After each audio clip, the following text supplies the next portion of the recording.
മാതമംഗലം കൂട്ടായ്മയുടെ ആഭിമുഖ്യത്തിൽ നടത്തിയ നേന്ത്രവാഴ കൃഷി വിളവെടുപ്പും ചികിത്സാ സഹായ വിതരണവും മാതമംഗലത്ത് നടന്നു. കൂട്ടായ്മ രക്ഷാധികാരി രമേശൻ ഹരിത ഉദ്ഘാടനം ചെയ്തു. 12 സെന്റ് സ്ഥലത്ത് 100ഓളം നേന്ത്രവാഴകളാണ് കൂട്ടായ്മ പ്രവർത്തകർ കൃഷി ചെയ്തത്. കൃഷി 100 മേനി വിളവാണ് ലഭിച്ചത്. നേന്ത്രവാഴ കൃഷിയിൽ നിന്ന് ലഭിച്ച തുക പറവൂരിലെ അസുഖബാധിതനായി ചികിത്സയിലുള്ള അലിയുടെ ചികിത്സാ സഹായത്തിലേക്ക് കൈമാറി. ചടങ്ങിൽ KV മനീഷ് അധ്യക്ഷത വഹിച്ചു. ബൈജു പാണപ്പുഴ, ചന്ദ്രൻ കാനായി, ജയരാജ് മാതമംഗലം തുടങ്ങിയവർ സംസാരിച്ചു. മാതമംഗലം കൂട്ടായ്മയുടെ നേതൃത്വത്തിൽ നടത്തിയ വാഴകൃഷിയുടെ വിളവെടുപ്പാണ് ഇന്നിവിടെ നടത്തിയിട്ടുള്ളത്. നമ്മുടെ ഒരു പ്രളയവുമായി ബന്ധപ്പെട്ടിട്ടാണ് മാതമംഗലം കൂട്ടായ്മ രൂപപ്പെട്ടത്. അതിനുശേഷം നമ്മുടെ വരുമാനം ശരിക്കും കൃഷിയിൽ നിന്ന് തന്നെയാണ്. അതുപോലെ നമ്മുടെ കൂട്ടായ്മയുടെ മെമ്പർമാർ തരുന്ന സംഖ്യയിൽ നിന്നാണ് നമ്മൾ അസുഖബാധിതർക്ക് നൽകുന്നത്.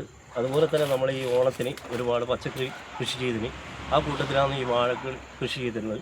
ഇപ്പോൾ ഈ പ്രാവശ്യം നല്ല വിളവാണ് നമുക്ക് കിട്ടിയിട്ടുള്ളത്. ഇതിൽ നിന്ന് കിട്ടിയ ഒരു വരുമാനം നമ്മുടെ പറവൂറില്ല അലീക്ക എന്ന് പറഞ്ഞിട്ട് സുഖമില്ലാത്ത ഒരാളുണ്ട്, അയാൾക്ക് കൊടുക്കാനാണ് തീരുമാനിച്ചിട്ടുള്ളത്.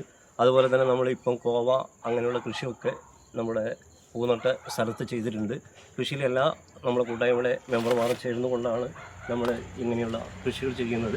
അതിൻ്റെ നടലും അതുപോലെ തന്നെ വിത്തിടലും ഒക്കെ ചെയ്യുന്നത് കൂട്ടായ്മയിലേക്ക് മെമ്പർമാരാണ്. അത് വളരെ സന്തോഷമുണ്ട്. നമ്മുടെ ചെറുപ്പക്കാരായ ആൾക്കാർ കൃഷിയിലേക്ക് കൊണ്ടുവരാനുള്ള ഒരു സാഹചര്യം കൂടി മാതമംഗലം കൂട്ടായ്മ ഉണ്ടാക്കിയിട്ടുള്ളതാണെന്ന് ഈ അവസരത്തിൽ പറയാനുള്ളത്.